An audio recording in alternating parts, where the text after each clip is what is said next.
Whenever it comes to organizing our code, there's several different ways that we can go about it with AdonisJS, and today we're going to talk about 3 of them: fat controllers, services, and actions. We're going to start with fat controllers here, which I have behind me.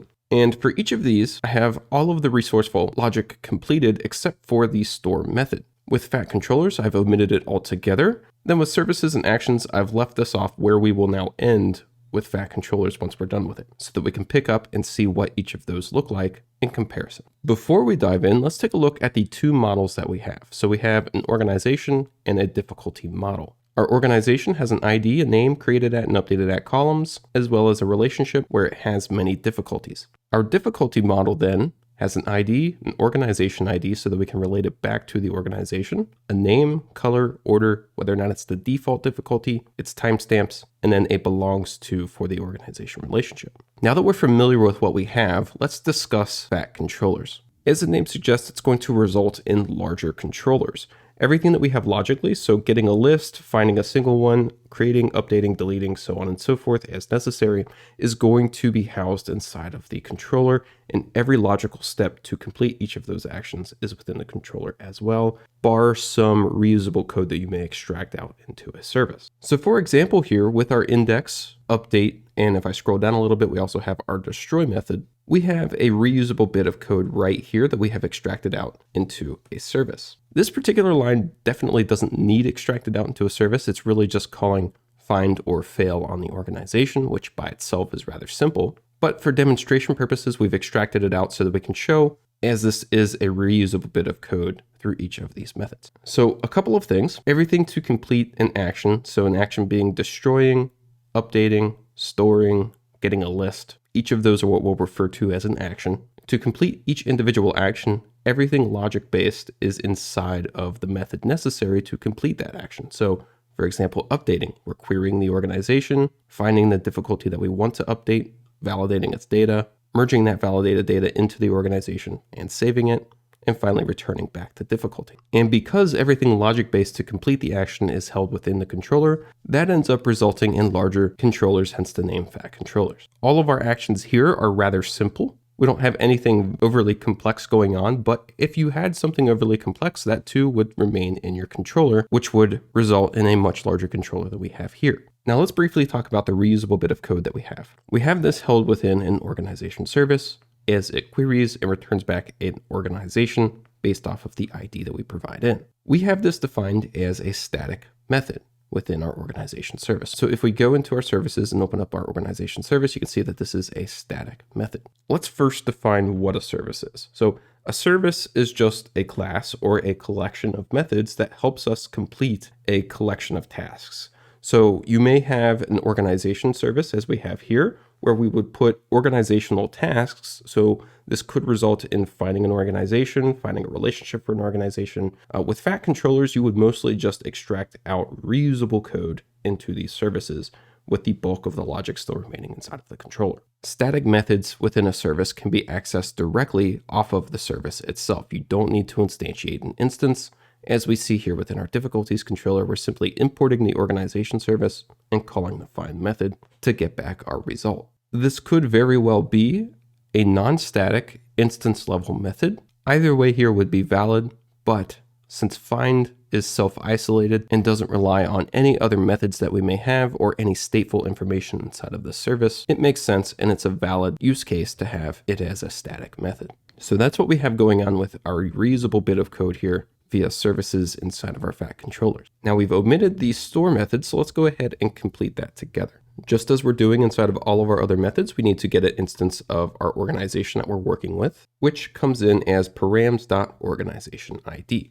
So we can do const organization equals await, reach for our organization service, and call the find method that we have off of that, passing in the params.organizationID. Once we have that, we can go ahead and validate the request data. So const data equals await request.validate using, and reach for our difficulty validator there. Now our difficulties have it in order, so we need to get the next available order to apply to the newly created difficulty here. So let's do that next. So const, and we'll start by getting the last order. We can do that via equals await, reach for our organization, go through to the relationship. So reach for related difficulties, start the query builder there, order this by the order column within the difficulties in descending fashion. We really only care about the order, so we'll go ahead and just select the order here, and we can grab just the first result. Now we don't want first or fail here because if we don't have any difficulties, if this is a brand new organization,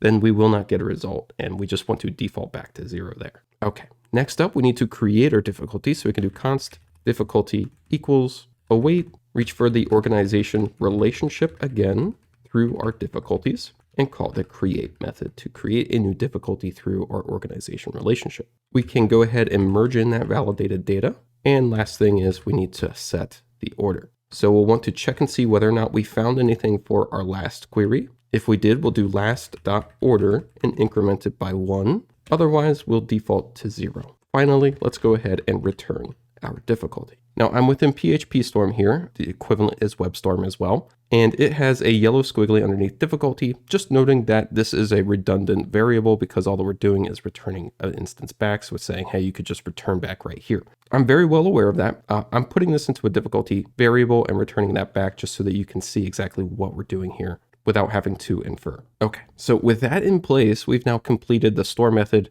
in the fat controller fashion. Everything task-wise that's not also needed to perform elsewhere, so like our organization service find here, where that's reusable code, is being performed inside of our store controller method. So let's go ahead and boot our server up. I'm going to go ahead and hit the run button right up here. That's just going to run node a serve watch for me automatically. And I'm going to hide that away. And then I'm going to go ahead and jump into an API client. I'm using Hopscotch here. If we go ahead and send off a GET request to our /organizations, we're going to see that we don't have any currently. So we need to first create an organization. So we'll send off a post request, set the type of the body to JSON. And for this, we just need a name. So I'm going to set this to my cool org. And we can go ahead and send this off to create our organization, which now has an ID of 1. Cool. So now that we have an organization, let's try out our difficulty store method. So first we need to specify the organization ID within our URL. So that's 1. And then we can do / and specify our difficulties endpoint here. This will reach for our difficulties store method inside of our difficulties controller. So we have a name. We'll set that to easy. And then we also have a color that's required, which we'll set to green. Let's go ahead and hit run, which will test out the code that we just created.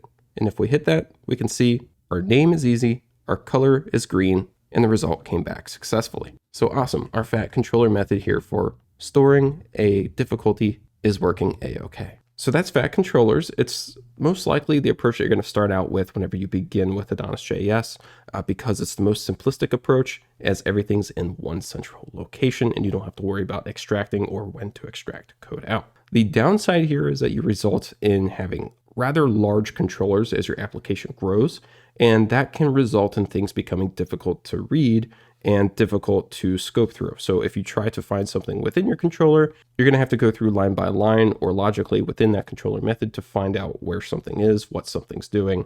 You won't have subtask names based on things that you're doing within there to go off of, essentially.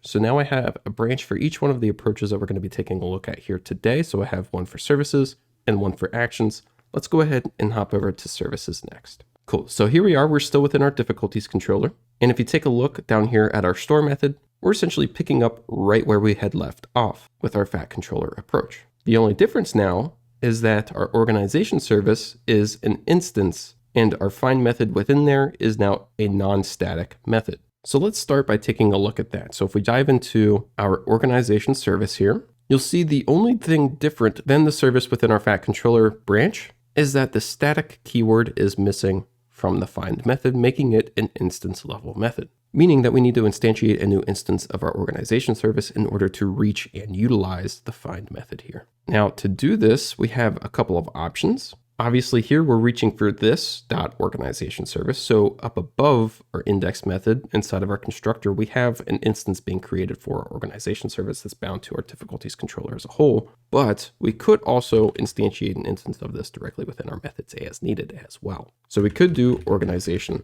service equals new organization service like such and utilize it this way. So if we get rid of this dot, we now have a local organization service instance that we can use to kick off and utilize the find method here. Alternatively, we can use dependency injection at the method level to create this instance automatically for us. So for example, if I decorate the store method here with inject, which comes from the AdonisJS core package, This will now inject anything that we define as second, third, fourth, so on and so forth parameters to our method here. So if we add in a second parameter of organization service of type organization service, the dependency injection module from the AdonisJS container will spy the type of the parameter that we have defined here, find it, instantiate a new instance of that class, and provide that instance in as organization service as we've defined it here, making it also directly usable within our method. Now, we can also do this at the class level, so we can make this available across all methods inside of our class. And that's what we're doing at the top of this file. We'll take a look at that here next. So if I add this dot back, scroll on up, we can see that we have inject decorating the entire controller. And since controllers don't have direct parameters that they can define via methods, instead we accepted them via the constructor of the controller class. We define it as a protected member of the controller, give it a name, and then the dependency injection module will again spy the type that we're injecting in, instantiate a new instance of that class, and provide it into the constructor for us, which we have done here for our difficulty service as well as our organization service, which is why through all of these methods, you see this dot organization service and this dot difficulty service. In each of these methods, we're accessing those services directly via the instance of our difficulties controller. Unlike fat controllers, with the service approach, we'll extract the main operation of the method out into a service to be performed, which gives the service action a name, as well as another centralized location outside of our controller so that we have a separation of concerns. For our controllers, if we scroll down to our update method, they're in charge of accepting in the request and performing any required validations necessary. So here we have our validator still being performed inside of the controller method, and they're also in charge of returning back the required response for the action. The actual operation of the action is now extracted out into a service. So on our difficulty service, we have a method called update, and how you define the arguments of your service methods is completely up to you. Here we've made them self-isolated. They accept in just the bare bones of what they need to get the job done and kick back the result. An alternative approach is to have your service actually accept in via dependency injection the entire HTTP context and then use that directly, which would result in us being able to simplify the parameters needed to complete the action. So we could have 0 parameters here because we could get the organization directly from the params. We could get the difficulty directly from the params. I would still suggest leaving the validation outside of your controller, but we would have access to the request, so we could perform that inside of the service method as well. Since if we were to inject the HTTP context inside of our difficulty service, we would have direct access to all of that fun stuff. The downside to that, though, is that the service then becomes much less reusable and a little harder to test. So by accepting in just the bare bones as we are here, to complete the action, you're making that method highly reusable because you can have access to everything needed to complete the action elsewhere, like inside of an event that doesn't take place inside of an HTTP context. If, however, we were to inject in via dependency injection the entire HTTP context to the service instance here, we would not be able to make use of the service inside of an event because that's outside the realms of an HTTP request. Before we start, let's go ahead and take a look at what our service looks like. So let's dive into our difficulty service here. You can see it looks relatively similar to what we had for the organization service. All the methods defined inside of here are non-static. They're instance level methods. They accept in the bare bones of what they need to complete the job, and then kick back the final response of the action in case it's necessary within the controller or wherever we call this method from. If you were to inject in the HTTP context, that would look something a little bit like this. So we would just decorate this with the inject decorator. We'll import that from AdonisJS core, which would then add in a constructor with a protected CTX for HTTP context, and we could specify the type there as HTTP context, which would mean now inside of each one of our methods here, we now have access to this .ctx and our entire HTTP context. So that's what that would look like. Again, that's going to add additional complexities and overhead to your services. Okay, so we need to define in our store method. Is the store method inside of our controller is still using the fat controller approach. So if we dive back into our difficulties controller here, scroll on up, there is our store method. We want to leave the validation inside of our controller as that's one of the controller-based actions, accepting the request, validating the data, and returning back a response. To actually store the difficulty, we want to extract out into our difficulty service, which would be finding the last order item and creating the difficulty. We want to leave the actual organization query inside of our controller here as well, and we'll discuss that here in a second. First though, let's go ahead and plop these inside of our store method. For starters, you're going to see that we're requiring our organization. So let's go ahead and accept that in. Organization right there of type organization. And we also need our validated data, which we can infer using Vine.js, the type from via type of, and pass in the difficulty validator as the type hint there. That takes care of most of our red squigglies. Finally, what we need to do is return back our difficulty. So I'm going to go ahead and return our difficulty there. Again, I'm leaving in the name difficulty so that it's easy to understand. You would most likely just want to return back directly from right there. All right, let's give that a save. And now we have extracted the store operation of our difficulty controller out into our difficulty service store method. Let's go ahead and jump back into our difficulties controller, where we can now do const difficulty equals await this dot difficulty service dot, and we can call our store method passing in the organization as well as the validated data. Cool, so now everything's a little bit easier to read than it was with our fat controller approach. Again, we don't have a whole lot of complexity going on here, so it wasn't too difficult to read to start with, but if this were a rather large controller at the start, this would be rather simple to read at this point. We know that this line is fetching our organization, this line's validating our data, and this line's creating our difficulty. Furthermore, if we dive into our difficulty service again, we could do the same thing here if we found this too complex to read. We could split this out into subtasks. So this here could be a task, and this here, since it's the main store operation, would remain inside of this method. So we could do something like find last order item, except in the organization there, type organization, and then perform that query inside of that method, returning the result back. And then we could do this dot find last order item and pass in the organization. And now we have given this query an actual name by putting it inside of a method, making it a little bit easier to read. We can now just look at this line to see that it is finding the last order item. So you have that option available to you as well with this service approach. Cool, so let's go ahead and give it a test by jumping back into Hopscotch, and let's create another difficulty. So we'll do maybe medium with a color of, let's say, yellow. Go ahead and send that off. And there we go. It created successfully for our organization with an ID of 1. Cool. So everything looks good there. The benefits of the service approach are ease of readability, which also leads to ease of update later on. If you were to return back to it and need to update something, it makes that a little bit easier to read and then find stuff and update it. And it also follows the separation of concerns. Our controller has a set job and purpose, and our service methods have a set job and purpose as well inside of our service for each of the actions that we have for our controllers. Additionally, as we saw, we can split out subtasks via other methods. Should any of our service methods become too complex. Oh, I almost forgot. There was one last thing I wanted to discuss with services, and that's why we're keeping the organization query separate from the difficulty. One reason is separation of concerns, but the bigger, more important reason is that we could be leading ourselves down a path of circular dependencies if we were to start making our services dependent upon one another. For example, if we were to add in our organization service to our difficulty service, so if we dive into our difficulty service here and say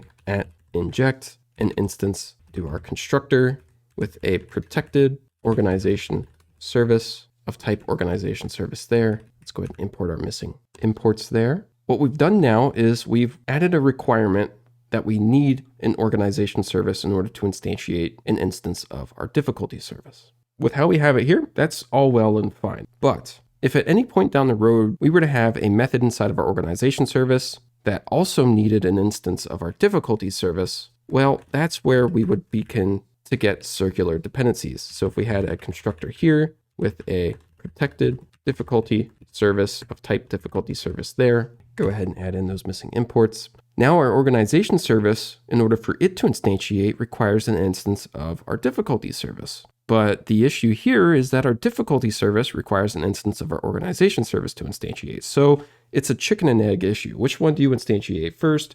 They both require each other. There's no real solution to it beyond just removing the dependencies of one of those two. And this is what's referred to as a circular dependency because it's an infinite loop requirement. They both require one another, and there's no real way to solve it beyond removing one of the requirements. So by keeping them separated to begin with, you remove that possibility and just simplify your code a little bit. So if we never make our difficulty service required on the organization service, then we never have to worry about it. Now, that's not to say that you should never have your services require one another. You can obviously do that to make things easier on yourself. But whenever it comes to resource top-level services, like we have with our organization and difficulty service, I would always try to keep those separated if you can, and leave required services to maybe utilities, subtask-based services, and things like that, rather than top-level resourceful services. That's a design decision, though, and completely up to you and your team.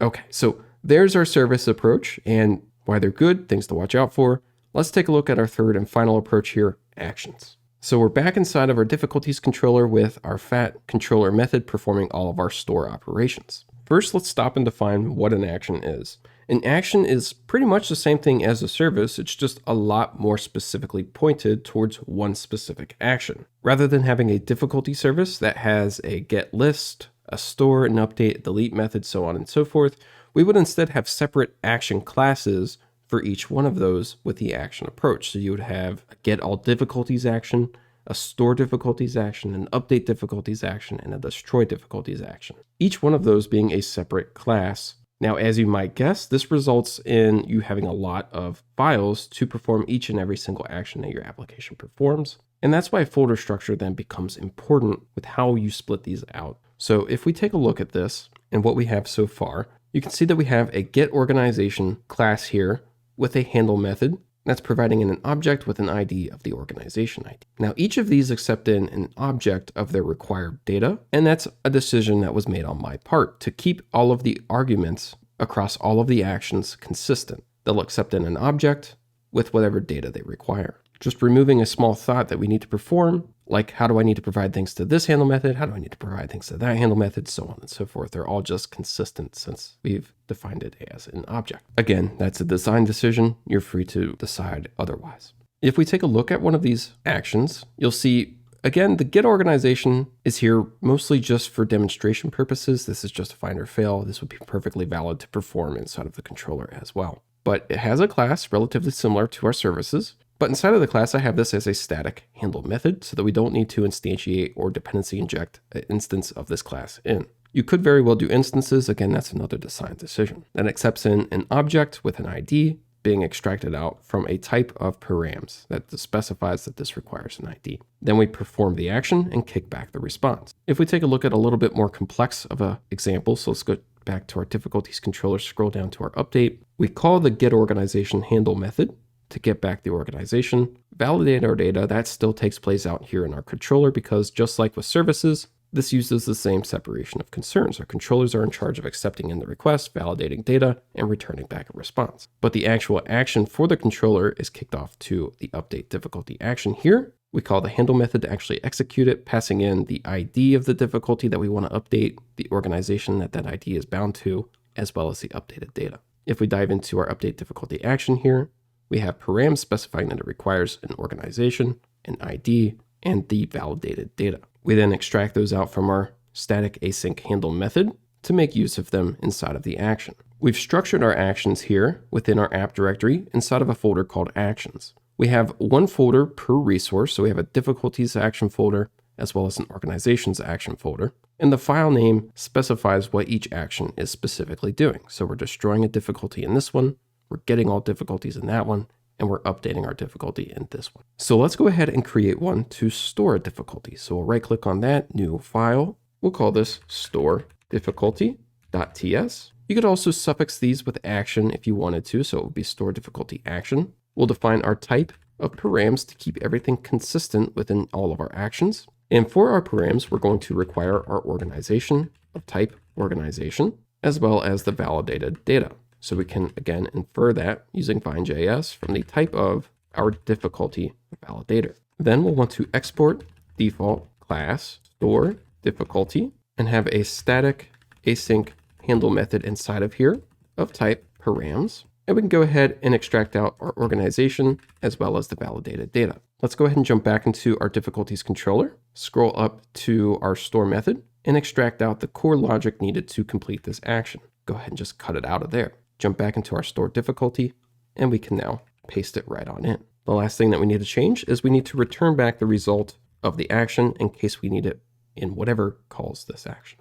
Again, just like with services, if we find anything within our action a little complex needing further extraction into, say, subtasks, we can do that a-okay as well. The only difference is we now have a specific class for our store difficulty that we can house that action within, so we don't need to worry about any naming collisions or anything of the like we did with services, where they were all sharing the same class. So if we wanted to extract this query out again, just like we did with our services, we could add an additional static method within our store difficulty class called find last order item that accepts in the organization just like so. Again, an alternative design decision that you could make is you could make these non-static methods have an instance of your store difficulty that you could store the organization and any of the params on. But we'll go ahead and copy our query, cut it out, and return it back from our find last order item, where we can now do this dot find last order item and provide in our organization. Cool. The last thing that we need to do is actually make use of this action inside of our difficulties controller. So we'll do const difficulty equals await, and we can import our store difficulty action, call the handle method, and provide in the organization and the validated data to complete that action. If we dive back into our API client, we can now switch this to, say, hard with a color of red, send this off, and we can see that, oops, it failed on our organization find or fail. All right, let's jump back into our code here. And whoops, whenever I was clearing this out, I set this to ID rather than organization ID as the param's called. So my bad there. We can also switch this to use the action as well. So we could call get organization.handle and pass that in as the ID there. Cool. So now we're using our action for both querying our organization as well as storing the difficulty. We have a red squiggly. I bet you that's an unused import. We can go ahead and get rid of that too. Okay, cool. Let's go ahead and jump back into Hopscotch. Try sending this off one more time, and there we go. So now it succeeded. We now have our hard difficulty with a color of red bound to the organization with an ID of 1. Awesome. Now, the upsides here are relatively similar to services, except we now also have a specific class to perform complex operations within that we can define subtasks within that are scoped specifically to that action. The obvious downsides of actions are we need to worry about organization with our actual files, as we're going to have a lot of different files and a lot of different classes for each one of the actions that our application can perform. Which approach you choose, or you could choose an approach that we didn't cover here today, is completely up to you and your team. There's obviously additional approaches, and you can even use whole design patterns like the repository pattern as well to go about organizing your code inside of your application. Another approach that we didn't talk about here today are fat models. That's similar to fat controllers, except for the actual action operations are then defined as methods directly inside of the model. So I'll have the code from this lesson here today out on GitHub. Each approach that we've covered will have a separate branch in the same order that we covered them here today. The main branch will then link out to each of these 3 approaches. Again, there's a lot of different ways that you can go about things, included with what we've covered here today. You're free to go about them however you feel is appropriate. There's no one set in stone correct way to go about things. Every project comes with their own requirements and difficulties that they need solved.